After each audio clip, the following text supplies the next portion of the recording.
Good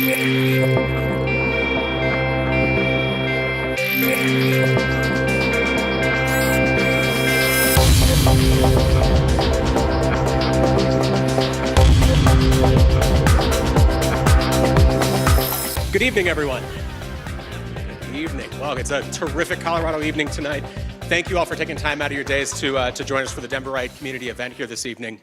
My name is Andy Mountain. I've lived in Denver for a little over 20 years now. I've been asked to help moderate the discussion with the group tonight, to kind of channel a lot of the questions that we've been seeing in the comments that have begun to come in and those sorts of pieces, and set up the evening for you so you've got a chance to dig into these plans and learn to understand them a little bit more and provide feedback on them throughout. As you know, this is about 5 plans under the Denveright label: Comprehensive Plan 2040, Blueprint Denver, Game Plan for a Healthy City, Denver Moves Transit, Denver Moves Pedestrians and Trails. All of these together are going to guide the future of what our neighborhoods look and feel like, what development looks like, what our parks look and feel like, how we get around the city, those sorts of elements, all over the course of the next 2 decades. So these are important plans that have been a significant work in progress, and we're excited to be able to kind of get some more reaction from folks after the 2 years that we've been working on it. But what I'd like to do to get things started before we roll into the panel, though, is introduce the man in charge of this great city. Between his 2 terms on council, 2 terms as mayor, Michael Hancock, as you know, has been committed 15 years of public service to the city and county of Denver. He's helped shape the city we are today, and really is leading this effort to shape the city that we're going to become in the future of these next 20 years. So let me turn it over to Mayor Hancock to set the table a bit. Thank you. Thank you all, and let me thank you for being here tonight. This is an important moment in the life of our city and the future of our city. And so I really wanted to come by and applaud you all for being here, and thank you for taking the time to take a look at the plans, to hear some of the thoughts, and to listen to this expert panel. I've just set you guys up. Every question that you will have, they're going to be able to answer. But let me start by acknowledging the presence of Denver City Councilman Kevin Flynn, who is here. If you would, stand up, Southwest Denver, District 2. And before we get started, I'll just ask all of you to keep our city and our young people in your prayers. When I'm going to leave here and go to Mitchell Middle School and to the hospital, where, as you may have heard today, we had a shooting at Mitchell Elementary, or outside of Mitchell. I say elementary. It was elementary when I grew up in Denver. It's now middle school, I believe. But we have a young man, a 13-year-old, who's fighting for his life in Denver. So keep him and his family in your prayers, if you will. But I wanted to make sure I stopped by and really share in the excitement that our city should have. After almost 2 years, 20,000 people leaning in, giving ideas, thinking about the growth, the future of our city. We have now before us, as Andy pointed out, a plan that is a 5-part plan that talks about congruence, talks about being an inclusive, being a connected city. This is an opportunity for us as residents to lean in again and to fine-tune what will become really our master plan as a city for the next 20 years. Our city is projected to grow by almost 200,000 people by 2040, which means that in order for us to manage that potentiality well and to be able to accommodate the opportunities and the challenges that are going to come with that growth, we need to have a blueprint plan that helps guide how we manage our open space and our parks, how we move people about the city, guiding where we move the development, or at least try to direct the growth of the city so we have a balanced approach. This is about our quality of life for those of us who want to continue to call this city home. And if we're going to be successful for the next 20 years in doing what Blueprint Denver did for us, we got to make sure that this plan is top-notch and that this plan really keeps us healthy, keeps us connected, and keeps us inclusive. And so your presence here is not lost on us. Thank you. Congratulations. We need your input. If you don't get a chance to lean in a little bit today, or you want to go home and think about it, find us at denvergov.org/Denveright. But I want to thank you all for being here and standing the gap for all of us as we talk about our future. Enjoy tonight. Thank you, guys.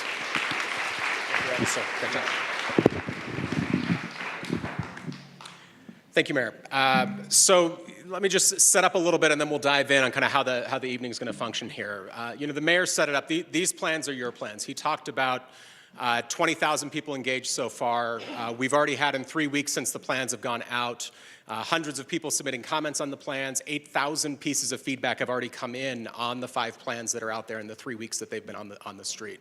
So we're in the midst of that kind of input gathering phase, and tonight's a key part of that.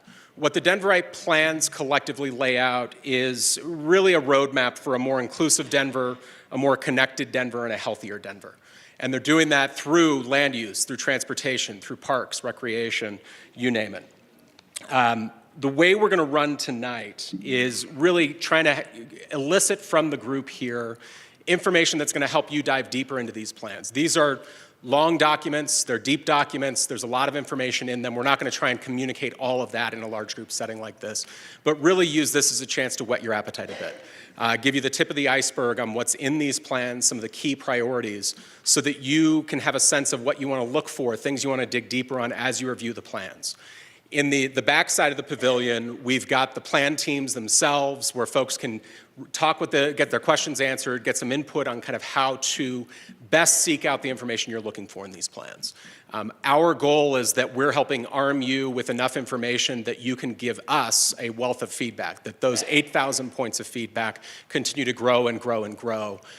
The way we're really gauging tonight is kind of get you the clarification you need so that you can kind of think deeply on these issues and then give us the feedback, as the mayor mentioned, either tonight or through the end of October. So we still have over 2 more months of the public comment period that's out there.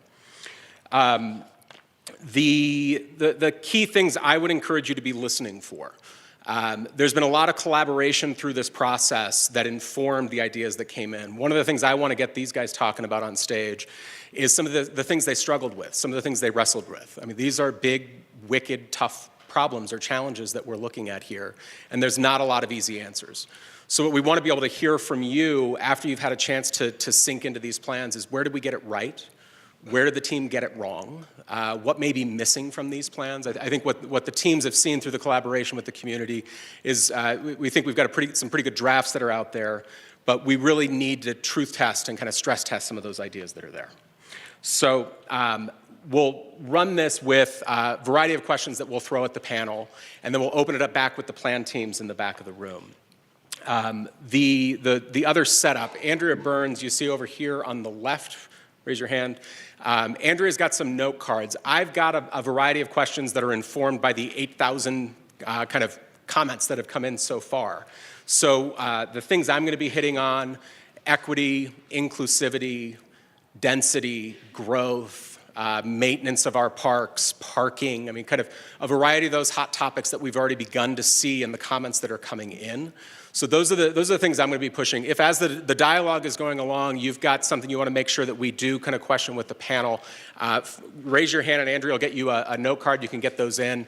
She'll get through those. We probably won't be able to get to every single one of the note cards that comes in, but I do want to make sure we've got a chance to kind of funnel those into the dialogue that we've got. And again, obviously, we'll have through the evening here tonight to get some more information and questions answered. So with that as the setup, let me introduce our panelists that we've got up here. We've got a mixture of kind of your peers, other citizens of Denver who have worked alongside these planners on the task forces that were part of these plans over the last 2 years, along with the heads of planning from the 3 departments that came together to put these 5 plans together. So I'm going to start with our community members because they're more important than the planners. No offense, guys. So Daryl Watson, second in from your right here. Daryl's lived in Denver for more than 30 years. He was the co-chair of the Game Plan Task Force. So this was the Parks and Recreation Plan. Lives in Whittier and is hyper active in the Whittier Neighborhood Association. Has been involved in a number of community organizations, including Northeast Denver Innovation Zone. He was formerly on the Parks and Recreation Advisory Board. He was on the Sharing the Gold Advisory Committee. And he's also an alum of the Leadership Denver program at the Metro Chamber of Commerce. Best class ever. Best class ever. Over from Daryl, too, is Trini Rodriguez. Trini is a Denver native, graduate proudly of East High School. blocks away. His daughter's currently going to school there at East. He's the commissioner of the Denver Housing Authority. He served on the Blueprint Denver Task Force, looking at land use and transportation. He's the trustee of the Rose Community Foundation, and he's also the board chair-elect of the Downtown Denver Partnership. Finally, on the end is Jessica Skibo. She's also a Denver native, lives in the Corey Merrill neighborhood. She was on the Denver Moves Transit Task Force. She's very active in the community. She's a commissioner on the Denver Women's Commission, also on the Public Affairs Committee of the Colorado Women's Chamber of Commerce, and she serves as the chair of the board of directors of Denver Sister Cities International. So those are the kind of just a taste of the voice of kind of the community that's been a key part of this process throughout. I did reference the planners that we have here. What we wanted to do was pull together the heads of planning from the 3 departments that pulled those plans together. So I'll run through these folks pretty quickly here. Gordon Robertson is Director of Parks Planning within the Parks and Recreation Department. 2 over from Gordon is Karen Champine. Karen is the Director of Planning for the city's Community Planning and Development Department. And then 2 over from Karen, you've got Jen Hillhouse as the Director of Transportation and Mobility Planning. That's within the Department of Public Works. So that's our crew, and like I said, again, if you've got questions as we get into the dialogue, Andrea's over here, kind of wave her down. Other members, you'll see the blue t-shirts, and they'll be able to get those down for you. So let me start, just open it up. And Karen, maybe I'll start with you. So these plans, as we talked about, they're 20-year vision documents, and 20 years is a long ways away. Can you maybe take a minute and paint a picture? I mean, if you are a librarian in University Hills, if you are a mechanic in North Denver, I mean, take your pick. Give me a sense of how is life different for the real community members 20 years from now if these plans are successful? How can you hear me okay? Okay, let us know if we need to speak louder. Yeah, thank you. The good news with this question, it's so easy because you all helped us paint this picture through the process. We heard from you, your values and your vision, and so it's less about what I think it's gonna look like and more about what these plans are hoping to convey and what we heard from the community. So, I see examples of, a single mother living in the Sun Valley neighborhood who right now is probably taking an hour-long commute to get to work and to get her day-to-day needs for her family. With this new vision, by 2040, we would love for that same single mother to be able to stay in Sun Valley and be able to just very quickly get to work and quickly get back home with a shorter commute and have easy, quick access to her day-to-day services. But also for that young couple just moving to this city, having the ability to find an accessory dwelling unit to rent so that they can spend their weekends in the Sunnyside neighborhood. And I'm going to cut you off. What's an accessory dwelling unit? Thank you. So accessory dwelling unit is like a granny flat or a carriage house. They use other terms, but essentially it's just a smaller unit on a piece of property where you can just rent. It could be above a garage. It could be a separate structure, things like that. Thank you. And so just everyone can experience the city in a different way. And so our focus really, particularly part of the comprehensive plan and Blueprint Denver, was really to think about that experience for the people. And so it's about folks having easier access to jobs and services and parks and recreation and things like that. And then the built environment I'll hit really quickly before handing it off. But really what we want to see is those great places that we love, those main streets like Tennyson and South Gaylord, and those vibrant corridors like Colfax. Just really continuing to grow and flourish and provide those day-to-day needs for folks, and just really kind of creating that great experience throughout the day. That's a great setup. And Gordon, I'm going to come your way. I mean, Karen touched a bit on kind of the transportation and mobility as well as kind of what the world looks and feels. I mean, talk a bit. I mean, we're sitting here in gorgeous City Park. I mean, what's the open space sort of feel 20 years from now if we're successful? Sure. Good evening, everybody.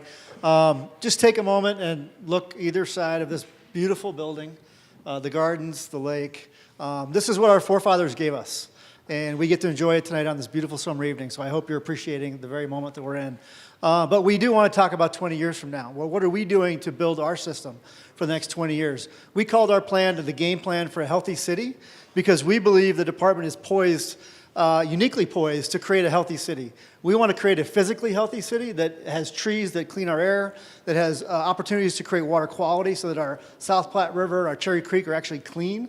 We can, for fish and for people. We also want to create a city that is making our citizens healthy, a city that creates spaces and places that you want to go be in and be active in. And so we need to think a little bit differently to get you into the parks because we're competing with a lot of things.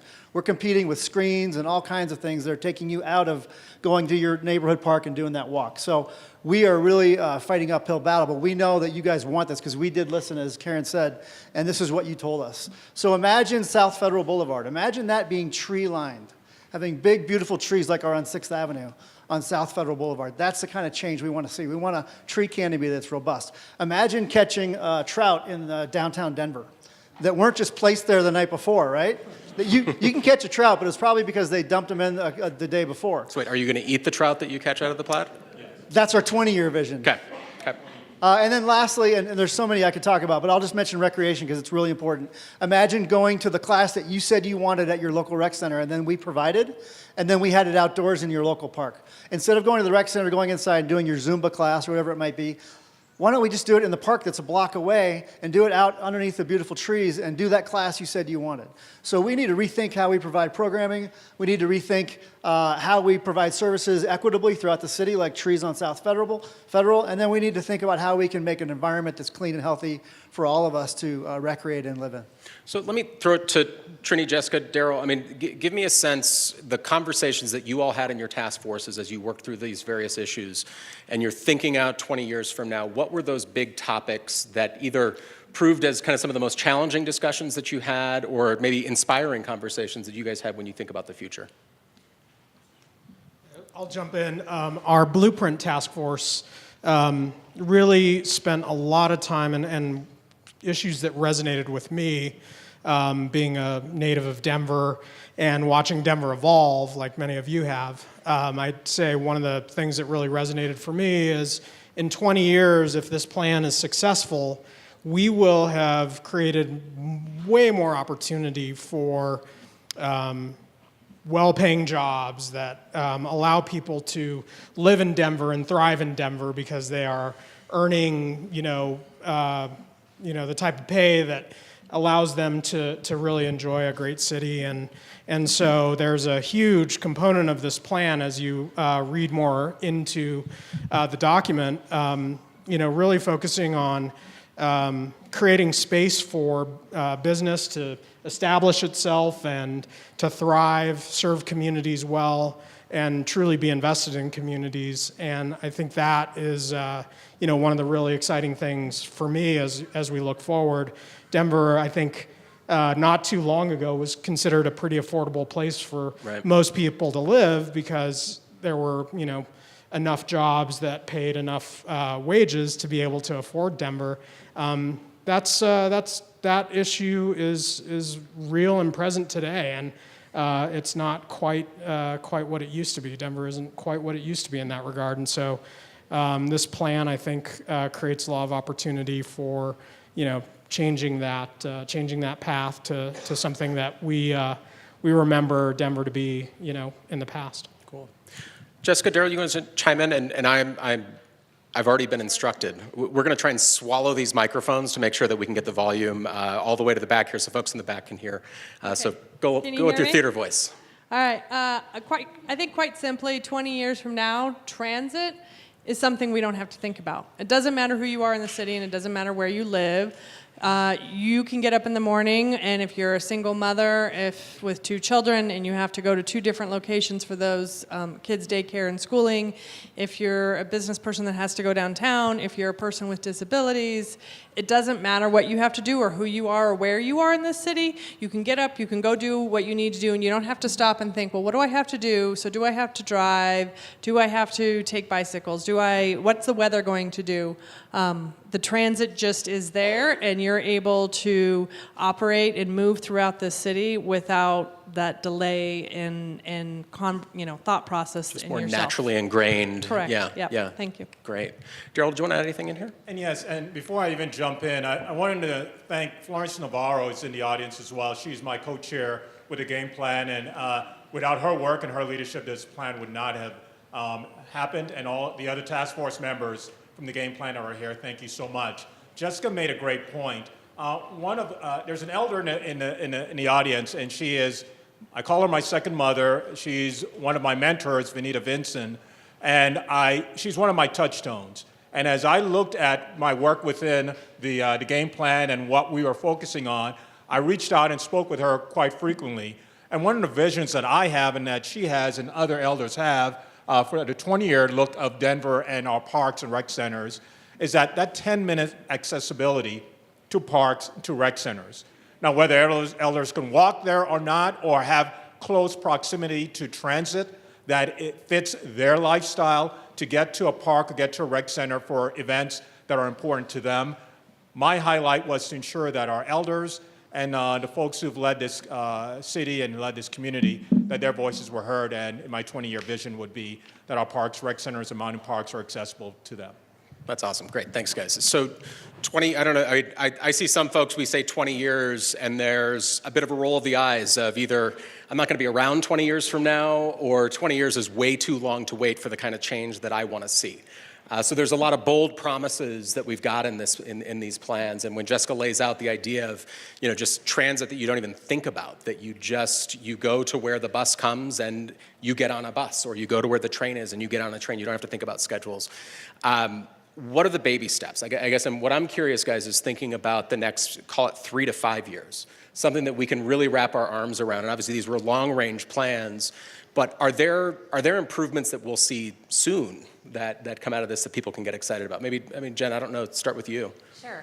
So good evening. Thanks for having me here. So there are, I think over the next 3 to 5 years, you're going to start to see the city roll out a backbone for our transportation network. So really thinking about all aspects of travel choice. And so pedestrians, right? Creating sidewalks. We have our PEDS and trail plan, and identified a lot of the critical gaps that we have within our city. Not only the gaps, but also where there's areas that are just too narrow. It does not feel safe to walk along. So our GEO bond and other capital improvement dollars will go towards really improving our sidewalks within the city. We also have very exciting plans to roll out our bike network. So looking at small area approach of how can we start to get networks in place rather than doing individual bike facilities that don't really connect to anything, and building spines into other parts of the city so that we can all access that network together.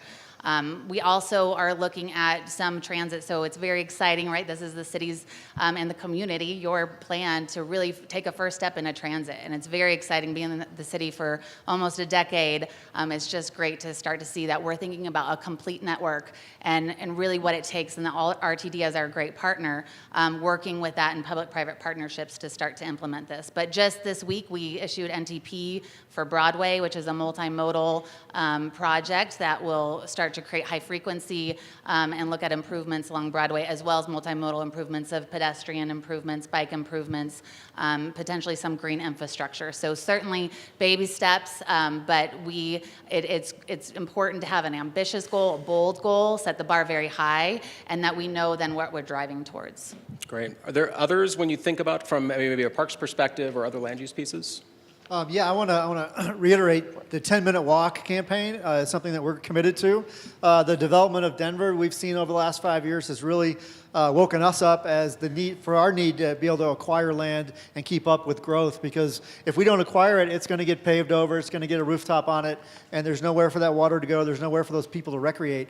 So we really need a more robust acquisition program, and you're going to see that in the next few years. Also, we want to be better stewards of our creeks and our rivers and our lakes. We want to create the natural systems that do that water quality filtering for us. You're going to see a bigger emphasis on that. So that our South Platte and Cherry Creek are actually much cleaner.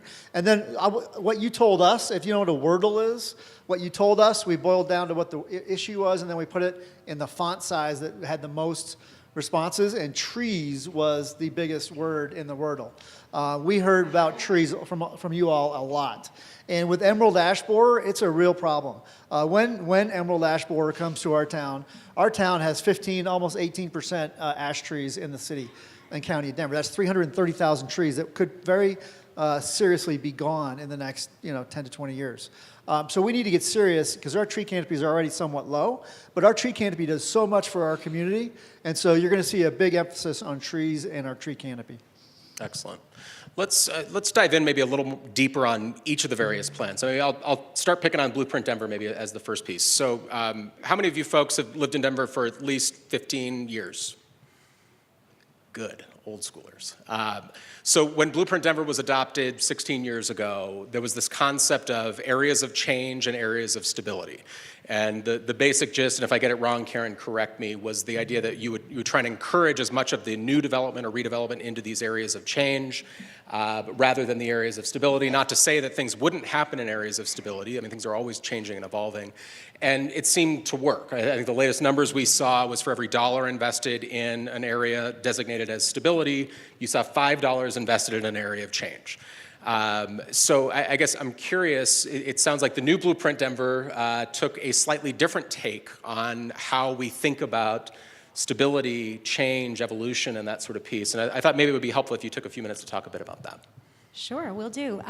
Yeah, you're right. As part of Blueprint Denver that was adopted in 2002, they created such a strong framework. And honestly, Denver as a city has had some amazing just decades of really strong policy around growth management and responsible development. So, our job and our starting point was a really solid foundation. And we wanted to take those really important tenets of directing growth to areas where it can accommodate that type of growth in a way that is done that it respects the character of the neighborhood and the surrounding area.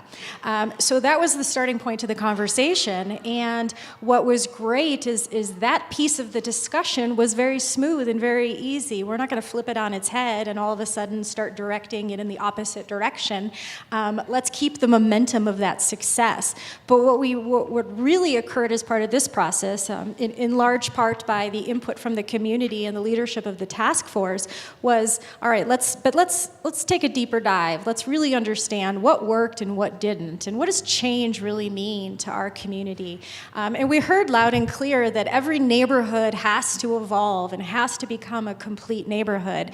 And so those policies you'll see in the plan. But ultimately, where we're directing growth is very similar to what you've seen for years now. So of course, downtown is an important place to direct growth. But we also talked a lot about our major corridors, like our busy roads, like Colfax and Broadway, and what's the vision for growth along there. And we heard loud and clear that in order to align with our transit obligations, or not obligations, but certainly our transit goals, we wanted to make sure that we were directing growth to transit corridors.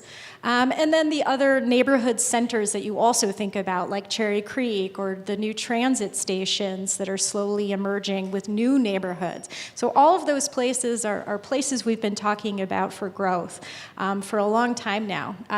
And so now what we want to do is, number one, make sure that growth benefits everyone, and adding this social equity lens to the growth conversation, which is an important framework for Blueprint Denver in particular. So we encourage you to take a look at the details around that.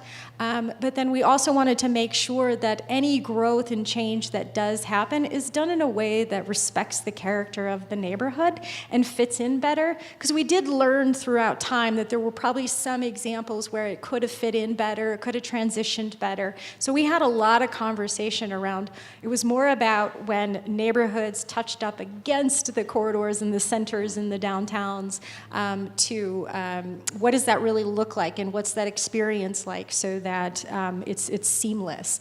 And so you'll see a lot in Blueprint Denver around what we're calling place types. And so you can really start to visualize what these places look like in the content of the plan. to really kind of get a better sense, which we didn't quite have that framework with the first blueprint. Right.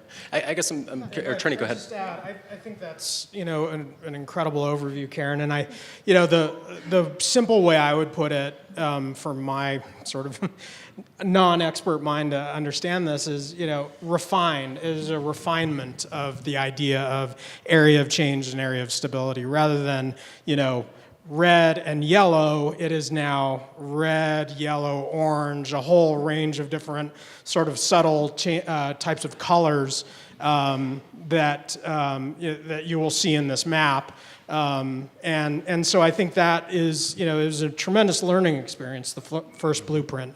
And, I don't think anyone could have imagined in 2002 that Denver would beat the projection of population growth and the amount of development by 5 or 6 years, I think it was, and with a recession in the midst of all of that, a major recession in the midst of all that. And so it was really it was incredibly important learning to see that the market in some cases, or development, can occur to the maximum possible, in a relatively short period of time, and I think this refinement really takes into account a lot of that learning and experience that we have gained as a community. Let me just go a little deeper on, you kind of touched on a few different pieces of it, and density kind of sort of wove its way into that, but I want to go a little deeper, because I think, Karen, the way you put it was, that change and stability, and it was those points where they kind of met, kind of what Trini described as the orange areas, where there was some of the blend there. And I think some folks, you'll hear, depending on kind of where you sit, density is the solution to the problem, and you hear others say that density is absolutely the cause of the problem and actually exacerbates the issue. So I'm curious if that came up within the Blueprint discussions and kind of how Blueprint deals with the density issue. Yeah, it absolutely came up. It came up in so many different ways, and we're just seeing it, our city change before our eyes so quickly. And density is, I think the first thing people, think of when they see, rapid building in a neighborhood, or large-scale building in a neighborhood. It absolutely came up. I think the task force, our Blueprint task force, really, I think there was a lot of balance about how to resolve the issue of density, and it's partly addressed in this sort of more refined way of guiding growth, and also imagining places a little bit differently. So when you look at these examples and images of neighborhoods, I think that was the level of care and insight that went into starting to think about, what places should look like in the future as this growth continues to occur. I'd say the balance really comes from, just the reality of this is how many people are going to move to Denver. This is how much available land there is to build. And it's a stark reality to come to grips with, especially if we want to maintain affordability of housing in our community. As a finance guy, I'm learned that supply and demand are what set the price, and if you have too little supply, the price goes up. We know that we know that the housing market isn't a perfect, efficient market, but we do know we have to have places for people to live of a range of different types of incomes to really be able to, accommodate everyone who wants to live in Denver. Yeah. Karen, you touched on social equity as kind of a key factor that came in, and I'm kind of curious, because Daryl, you and Jessica both hinted at the idea of the 10-minute walk, that I'm no more than 10 minutes away by foot to get to a park. And you talked about kind of transit, and I think the way the transit plan describes it is this idea of that every job or household is within, if I get this wrong, yell at me, a quarter mile of transit that comes every 15 minutes. Fair enough? So let's run that one through again. So every home, every business is within a quarter mile of a bus or train that comes every 15 minutes. That, to me, when you talk about kind of almost thoughtless transit, I mean, the idea of I can just walk out and hop on it, that's what that's describing. I'm curious, kind of within the task force discussions that you all had, how important was that sort of the equity piece, that there are fewer, I mean, the gap between winners and losers is not so grand that we're able to close that. That was center to almost every task force meeting that we had. And, equity and equality for everybody. The community representation in that task force was very, very purposeful, and I think it was hats off to the people who put that together, the particular program manager. It was thoughtful and representative of the commissions within the city structure, the nonprofit organizations, the business partners, and RTD, DPS, trying to think, the different foundations, and all with the purpose of representing the community that they advocate or lobby or just speak on behalf of. And, there was a reason that all those people do that for a living. There's a reason that I volunteer time to be on the Women's Commission, because I believe in promoting equality and change for Denver's women and girls. And so I approached that through a transit lens with a lot of passion, as did everybody else. And so when we thought about equality, it was equality for the people we were representing, but also for each other, and truly for all the people that ride transit today. So, you spoke about how do we make this change now, because those people in the room and the people that we were there representing, they can't wait 20 years. Right. They either have no other choice, so they have to have transit options, and they have to have reasonably priced and reasonably accessible transportation, and they need more than just one option, and that one option can't limit somebody else's access to that. So does that answer your question? Yeah, no, that's great. And Jessica, I would say the same for the game plan. The stakeholders that were participated, it wasn't just simply about diversity, it was true inclusion. The process of receiving feedback from folks from many different communities, many communities that may not have sat at the same table before around parks, recreation centers, and mountain parks were present in all of these meetings. I would say the important part about equity, as far as our dialogue, I think from our first meeting and throughout our last task force discussion, equity was at the forefront. So in the beginning, when I spoke about Ms. Vanita, and we talk about one of the principles for the game plan is every person, and how every person matters within our planning as far as we look at our rec centers and accessibility and cost, our parks as far as whether folks have the 10-minute walk to that, and our mountain parks, are we sustaining the history that we have right now? We also looked at every drop, and so equity also played a part in that. Are we building and looking at our parks in a sustainable way? As Denver grows to about 900,000 people, if I may be wrong, I think that's kind of the quote for near future. How do we sustain the water that we have in a city that that has drought? It's dealing with water issues. Equity also was a part of that. That process of how do we have the right type of plants, the right type of natural areas within parks instead of just grass that are meadows that aren't indigenous to Colorado. How do we look at the ways that we sustain the building types or the building forms? How do we sustain the historic structures that we have? How do we sustain natural areas where people can just come and chill and not have to play or do anything else? So equity had many different facets as we look at the people who use the parks, who utilize our rec centers, and people who utilize our mountain parks. And also we looked at the mobility plans to see what were they talking about as far as how do we transport individuals to and through our systems in an equitable manner. Great. If I could Yep, add go just for one it. thing to further answer your question as it relates to how do we make sure that we had equity.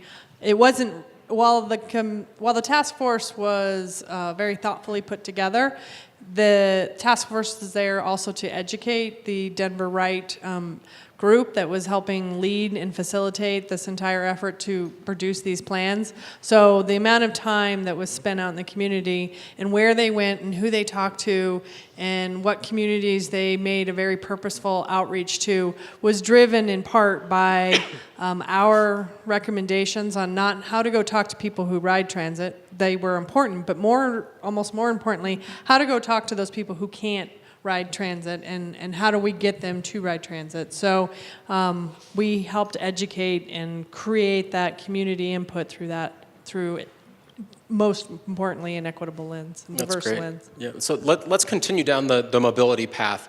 I'm not surprised at all. Scooters already came up as the very first question. So I'm coming at you, Jen.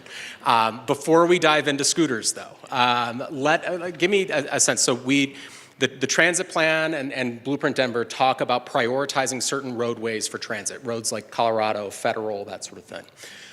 The pedestrian and trails plan talks about kind of highlighting certain areas for sidewalk improvements, pedestrian crossings, those sorts of things, schools, grocery stores, hospitals, places where people need to go. There are some who may feel that we're doing this perhaps at the expense of those that may need to drive or may want to drive. And so I'm curious, kind of your take, Jen, on the direction the plans are going. Are we actually making it more difficult for someone who may be dependent on a vehicle or may be dependent on that sort of the ability to kind of get in their own car and drive? Yeah, sure. I think it's a great question and one that we wrestle with all the time. I mean, Let me get you to pull that closer in your Yeah, letter. sure. Thank you. So we understand, right? The way that we'll combat and think through to manage and mitigate congestion is just what these plans are doing, right? By offering more travel options, getting more people out of their vehicles will allow our roads to not be so congested. And so if we offer transit, if people can walk safely on our streets, if they can bike, and to Jessica's point that it's more thoughtless, like you can just walk out of your home or your job and hop onto these transportation options, the better. And we know that people are gonna continue to drive. We know that there's deliveries made and FedEx and UPS are gonna continue to serve our businesses. And so we have to think through that and how we manage the curbside and where people park. But we have to get creative with the streets that we have. We know more people are coming, right? And a significant amount of growth in Denver. And we have to think about how we utilize our streets in a different way. But that's not to say that we won't continue to consider how vehicles move safely and efficiently within our city. Let me dive into I'm going to go scooters, and I want to make sure we address scooters, but I also want to broaden it out as well to make sure we cover both sides of this.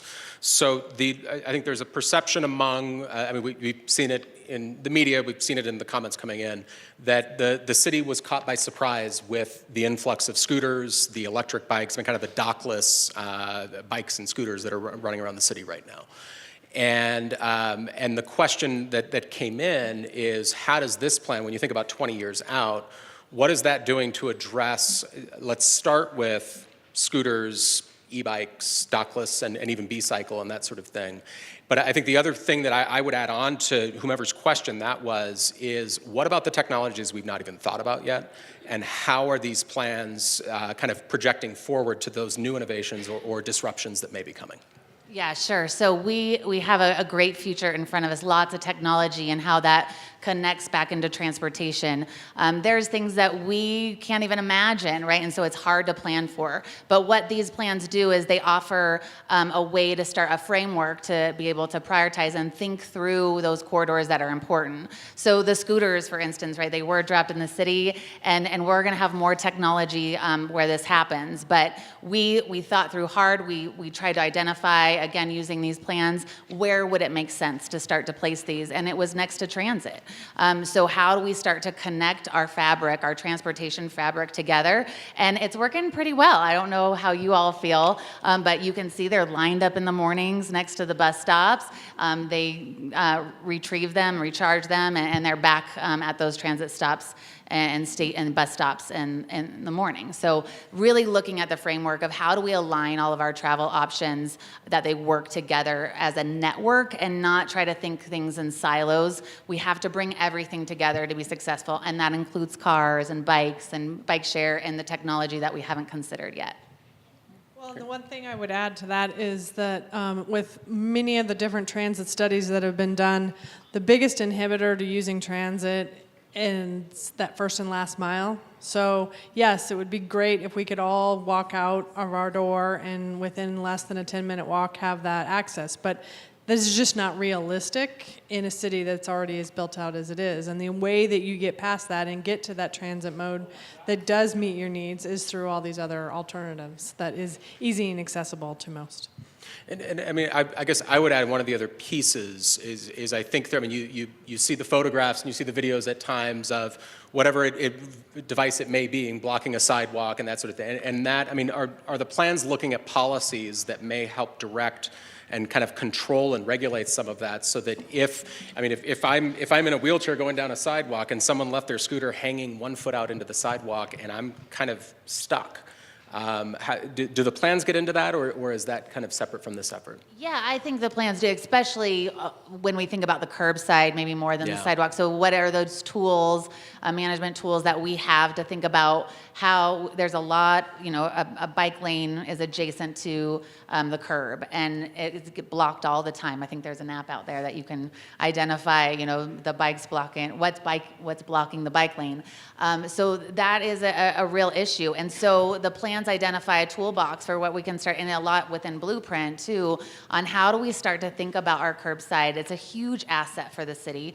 When we think about all that the city has and controls, this is a big one, right? We have people that are parking, deliveries that are made, Ubers and Lyfts, and everybody wants to utilize the curbside.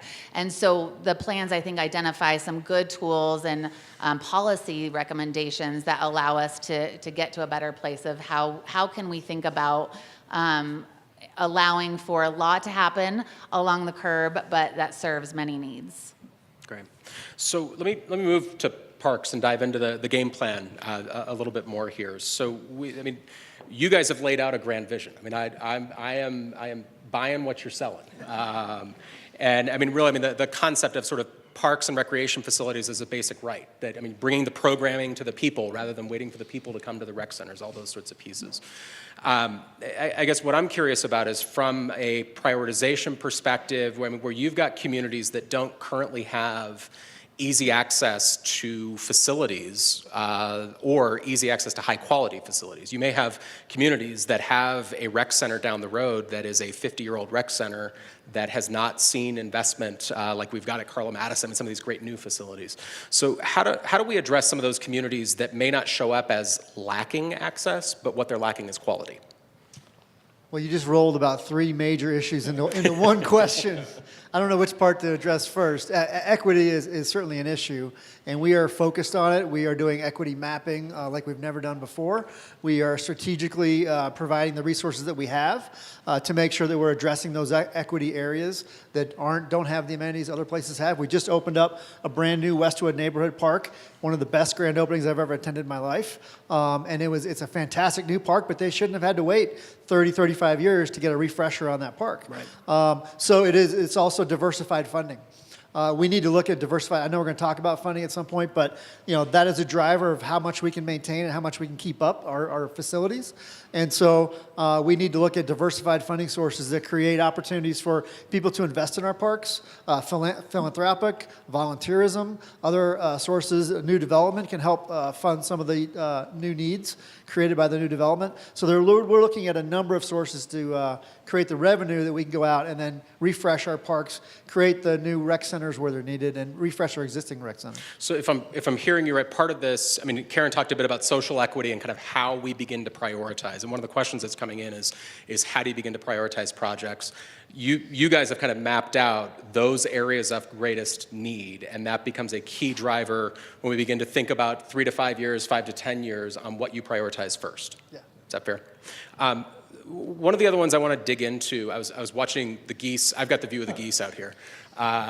Is some of the other comments that we've begun to see coming in is, people love our parks, but there are elements of them, geese being one, dogs or perhaps what the dogs leave behind being another, Folks have brought up kind of issues of kind of when you're trying to balance uses within the park, whether that be, volleyball nets taken over Wash Park on an entire Saturday, or whether that be homeless encampments that where you've got folks looking to find a place to rest. And so I'm curious, how did game plan look at and address those issues of kind of maintenance and kind of equality in use and balancing that?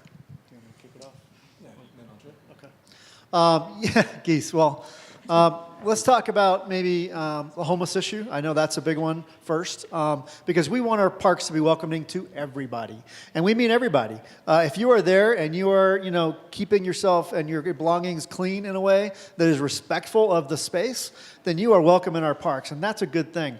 The issue is we need more people in our parks, so we need more amenities, more programming, so that you don't feel like you're one person and there's 15 folks that maybe that you're not comfortable with. When there's 100 people in the park, you don't notice the 15 people that are there enjoying their day. And they're not disrespecting anything. So that's an issue that we're grappling with in our ranger program, which is not a police force. It's really just a welcoming force that can that can ask people to clean up their belongings or to move along. They have been fantastic in helping us make headway.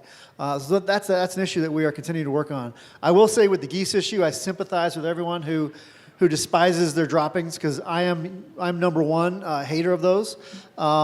It is an issue that we are trying to deal with by creating more natural environments around our waterways, because they want to be where they can see everything around them 360 degrees.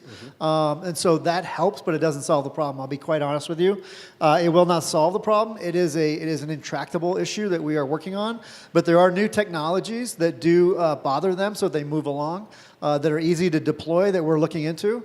And it's going to be an issue of technology and also just additional volunteer work. We want the geese in our parks. The problem is there's too many and they're here year round.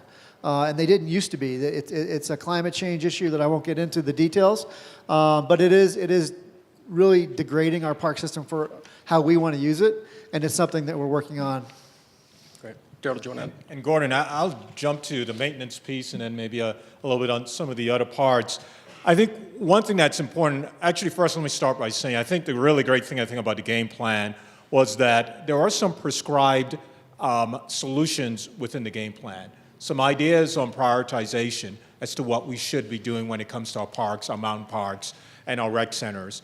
But also the game plan has flexibility in it as far as continual community input and feedback for the process. So it's not a one and done. The plan is delivered to City Council, it passes it, and then for the next 15 years, whatever happens in technology, in heat indexes or whatever, you're stuck with what the game plan says. So I at least wanted to say out front, there is a flexibility within the plan and a request for continued feedback and input from community members. Down to deferred maintenance. This was something that we discussed quite a bit. There's a lot that we would like to see how our parks, mountain parks, and rec centers look like and how they're maintained, but without the funding for that, these things will not exist. The rec centers and the prioritization for parts of Denver that do not have updated rec centers, or for communities whose parks are not suitable for kids to play in, playgrounds that are deteriorating, those things cannot occur without funding. And there are a lot of community discussions and from the folks who came to the meetings and the task force as to how do we get to kind of a dedicated source. There are plenty of opportunities out there. I think some of you have heard of things that are possibly going to be on the November ballot. That's not part of the game plan, but it's something that may be out there as far as identifying funding for parks. That's essential, identifying partnerships with parks so that we can actually maintain beyond what the city's general budget can afford for parks to have. And also, once we do that, those funds go directly to the areas of the city that really have the greatest needs. I think within the game plan, we've created a structure and architecture around that.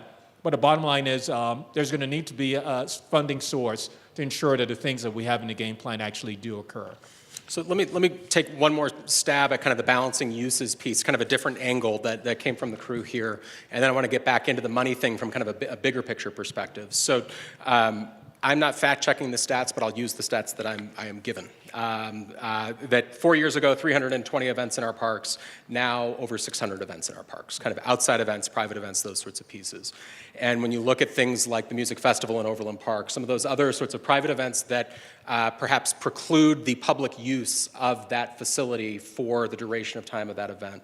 So the question really is what's being done within the game plan that kind of helps channel where and how the public can get access and really engage in our parks when those outside events are coming in. And I guess the other thing I would add to it is that trend going to continue? As we continue to invest in parks, is the continued increase of outside events going to come in?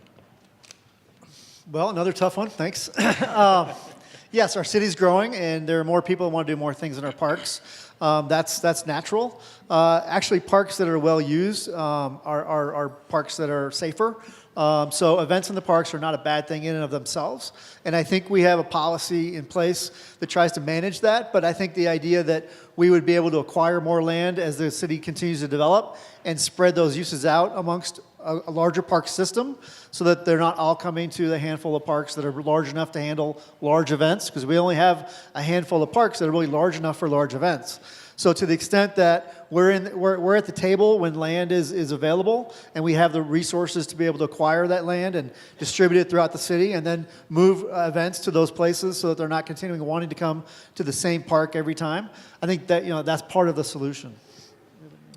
And pretty much that was part of what I was going to say. I think the situation that we're faced with when we looked at game plan and we looked at usage is the number of parks that actually are being used for larger events. Without the ability to actually develop specific parks for that type of event, these parks are going to continue within the current Denver Parks process, continue to be used for concerts, etc. But we do see within the game plan a prioritization for looking at additional parks, and within those parks, spreading out those uses so that Wash Park or City Park or some of the ones that are being, that people feel are being overused, that we can spread that usage out to other communities. And one additional comment, I have to mention Grand Doozy, buy your tickets. We have a music festival, a 3-day music festival. That's something that this city hasn't had, a big outdoor music festival. We're trying creative things. We don't know if it'll work, but at Overland Golf Course, we're going to have a 3-day music festival, top musicians from around the country, and we're going to open the golf course to the public for 3 days. And the golf course will benefit from actually, and we'll see, but from the infusion of revenue that can actually make the golf course better and improve some things that need fixing. So that revenue can help the golf course become better. The citizens can enjoy a 3-day music festival that they didn't want in City Park, understandably. So we're trying something, and if it doesn't work, we won't do it again. But that's the kind of creative thing we're going to look at to do to try to solve this kind of issue. So let's dive into some of the money stuff, and then we'll kind of lightning round the last few questions that we're seeing coming in. Big, bold vision, lots of big ideas, sounds really expensive. The bond initiative that was overwhelmingly passed last year puts $937 million in. So I guess really it's a two-part question. One is, how much of what's in these 20-year plans does that bond initiative cover? I mean, have we prepaid for much of this, or is this all new on top of that? And then that's kind of a loaded question, because I presume the answer is that's not paying for everything. So then the second question really is, what are we going to do to find the money? How are we going to pay to make sure that we can actually deliver on the vision, that we don't just come up with a lot of grand ideas that we can't follow through on? If I could start with a little bit of just the higher level framework, and then have Parks and Public Works talk a little bit more specifically. But what was really important as part of this process, and we heard from the community, was how do we know that the city is investing in the right things? And what does the right things mean? And ultimately what we heard from the community is that we want to make sure that as the city is investing back into our community, we want to know that those decisions are being made through the lens of our vision. And so at the beginning of this process, 2 years ago, we had such great discussion with the community around our values and our vision.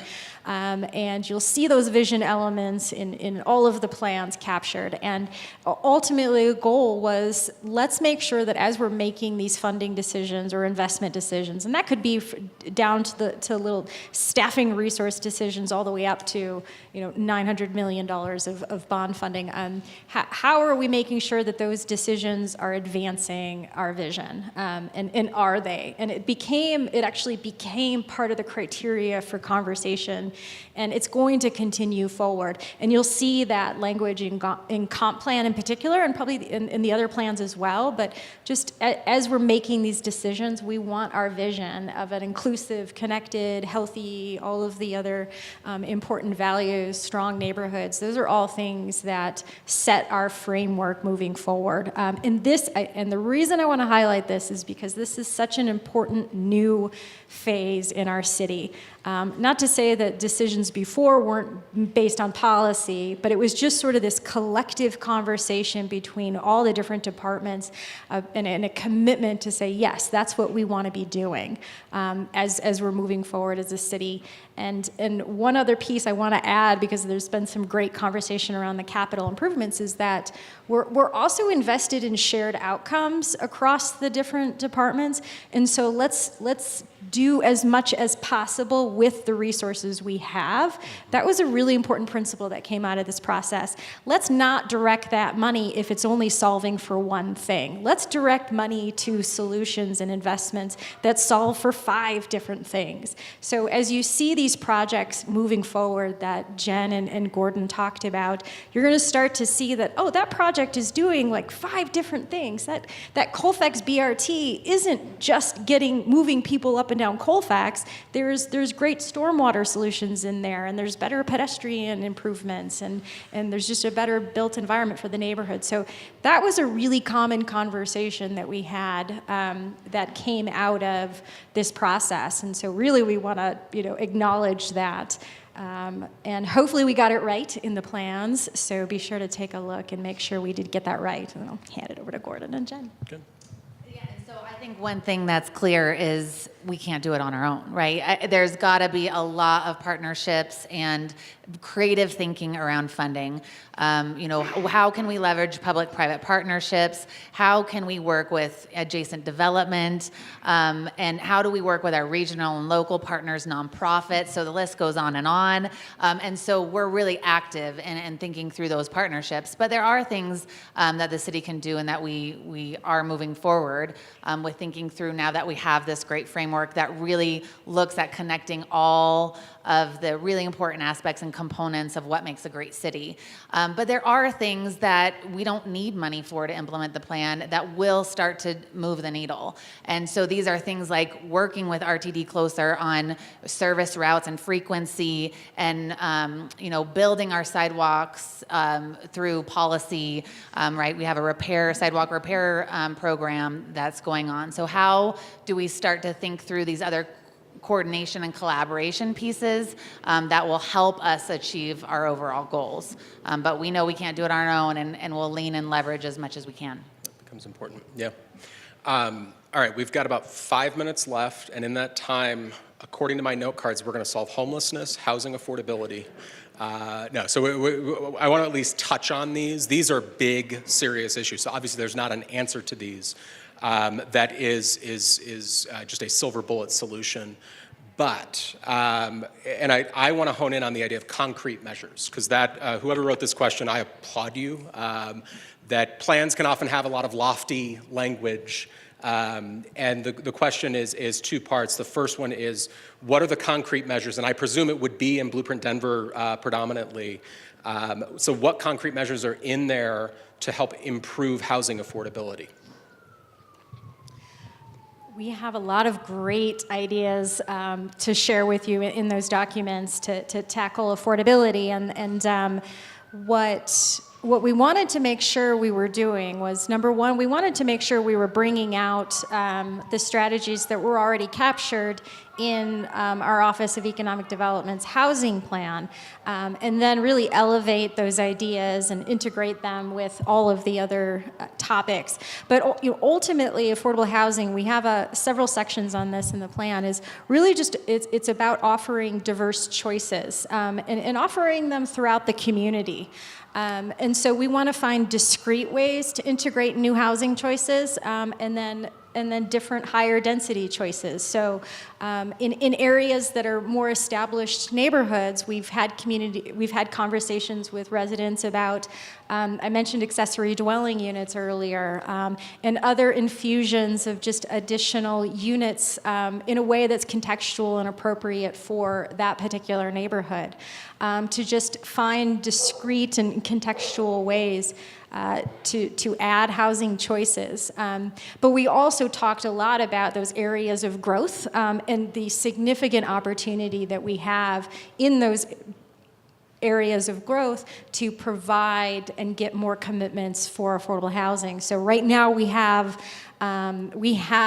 requirements in place, but we know we can do more and do better. And so we want to continue. What we heard loud and clear was to keep raising that bar so that we can offer more housing choices for our residents, which goes back to that vision we were all describing at the beginning. I mean, Denver needs to be a place for everyone, and that was a really important value for us to make sure. And we wanted to be very serious about that. So we've got a lot of great strategies in the plans to help deliver that. I mentioned a few examples, but there's lots of great stuff in there for you to take a look at. Trini, let me get you in, and then I want to come back on the ADUs for a minute. Absolutely, and I think part of the thrust that we had to address housing affordability in Denver in concrete ways really came from the fact that our city and some of us who were on the Blueprint Task Force also served, self-included, on the city's Housing Advisory Committee, which is responsible for developing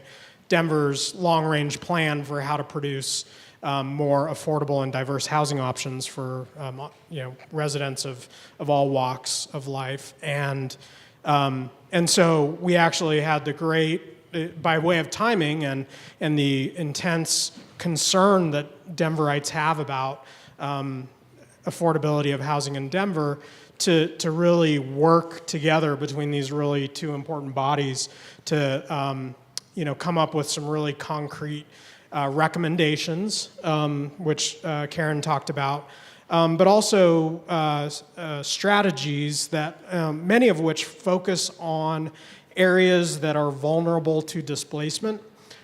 So really looking at the parts of Denver that are seeing the most likelihood that families whose wages are not growing very fast, are being affected by, a lot of people moving into the neighborhood, converting houses, et cetera. And so with all that sort of real-time data and this real energy from the people of Denver, I think you can see the fruits of that in part in the city council just yesterday adopted a $15 million expansion of doubling of Denver's commitment to affordable housing every year. So that was a great, certainly a great outcome. It's not necessarily 100% attributable to this, but it is that those funds will be guided in the plan into the neighborhoods that are most heavily impacted and to create housing options in the places where really they are long overdue. So let me, I'm going to close with kind of this question on the accessory dwelling units. It gets a little down in the weeds, but I think it kind of makes it real for a lot of folks. And again, we talked about these as, building an apartment above a garage or a carriage house in the backyard, those sorts of things, right? So if I am, well, we have someone. If I'm a homeowner in Sunnyside, my lot is big enough to support putting in an accessory dwelling unit.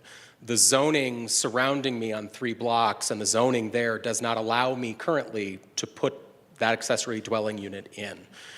How does this plan and kind of when will this plan kind of kick in a way that would help transition that over to make that a possibility when you've got someone ready, willing, and interested in doing that? Well, what we have right now in place, we do have tools available now to bring that concept forward and talk to our staff about whether that is. And right now we want to talk about that at a more case-by-case basis. Depends on the neighborhood, depends on the lots. But we have the ability now with our regulations to enable that if we have folks coming forward to ask for that in their neighborhood. and especially in those discrete, more case-by-case conversations. What we do hope to see coming out of Blueprint, if there's continuous support for accessory dwelling units, is then to have more holistic conversations that are more neighborhood-wide. And we want to hear from those individual neighborhoods if that's part of your vision, which is an important value we want to talk to you about. Then let's do that, and then maybe we can tackle that more holistically, and get regulations in place that allow that, within circumstances that again are done in a way that is consistent with the character of the neighborhood. But we want to have that conversation and make that process as easy as possible for you, because right now it's a lot of individual owners coming forward. We'd love to be more proactive as a city and help you make that happen if that's a goal for your neighborhood. Great. So let me wrap up with kind of maybe pull it back up, kind of big picture question, and Karen, I'm going to make you keep talking, so grab a drink. I guess for the folks in the audience tonight, if you can give them maybe a sense of the remainder of this evening, but then also bigger picture, because we talked about the 3-month comment period through the end of October. But what happens then? We've got the 8,000 pieces of feedback that have already come in. What happens with all that feedback? What happens with these plans? And what does the process look like moving forward? Great. Okay, I'll try to cover everything. But if anybody, feel free to shout out if anything I missed. So in terms of moving forward for the 3-month review process, or even just starting for tonight, what can you do?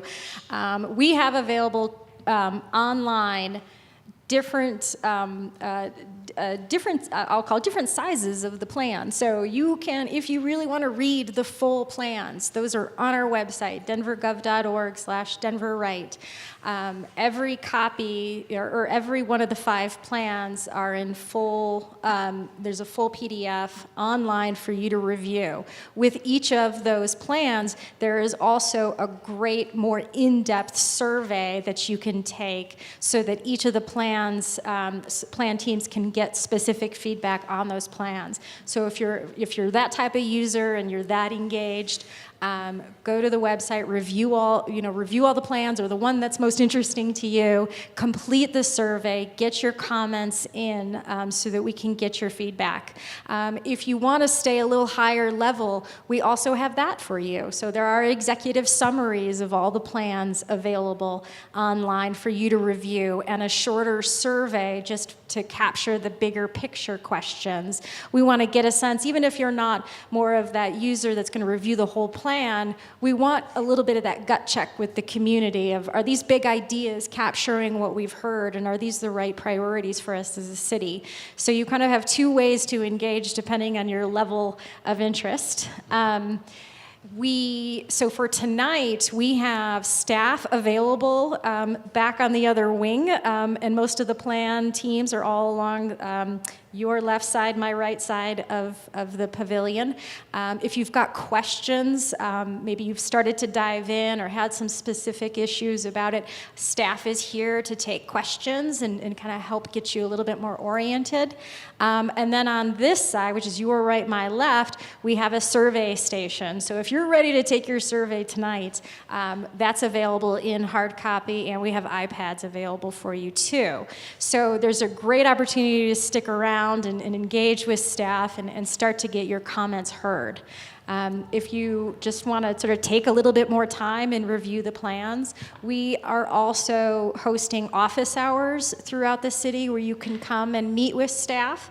And again, kind of get more questions answered, provide your input, provide your comments, and we have a postcard at all of the stations that give the date, time, and location for those office hours. Great. So I think that covers all of the engagement opportunities for you, so we hope that that is sufficient for you. Then what we'll do after October 31st is we'll take in all those comments and really start to evaluate the feedback and see what we got right, see what we got wrong. But we're always going to evaluate the feedback against the the community values and vision element. So if we get new ideas thrown at us from the community, we'll take those in, and it's not too late to get those new ideas integrated. But our responsibility to the community and the task forces is to just evaluate those requests based on the vision. If those ideas that come in help us advance that vision, we're going to find a way to make that work within the plan or refine what we have if it doesn't quite get us to where we want to go. That's really the lens we're going to be using as we evaluate comments moving forward. Should I get into approval and adoption? Go for it. That's where I was going to push let's do it. Okay, great. All right, so the last phase. So after we have all the comments received and digested and edited, of the 5 plans, 3 of the plans will go to City Council for adoption. So the Comprehensive Plan 2040, Blueprint Denver, and the Parks and Recreation Game Plan will go through an official adoption process that goes to City Council. There'll be public hearings. There'll be notification of those hearings. There'll be opportunity for public testimony. And we'll have, even before we advance that process, we'll have another way for folks to look at the latest and greatest drafts of those plans as well.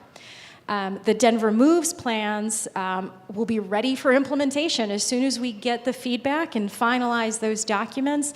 They're already implementing, and so those plans will just be ready to go, and we can start using those in our day-to-day lives to make decisions. Great. And just timeline on that, we're talking springish when that sort of adoption process through council likely occurs? Yes, spring 2019 would be the adoption. Awesome.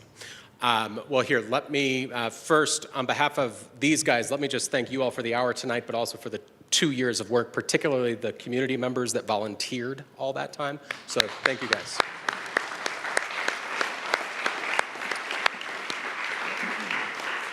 So again, as Karen mentioned, we've got all of the plan teams who worked on putting together the draft documents there to help you figure out where to find what you're looking for back in the back room there along with the surveys. So thank you guys again for coming out tonight.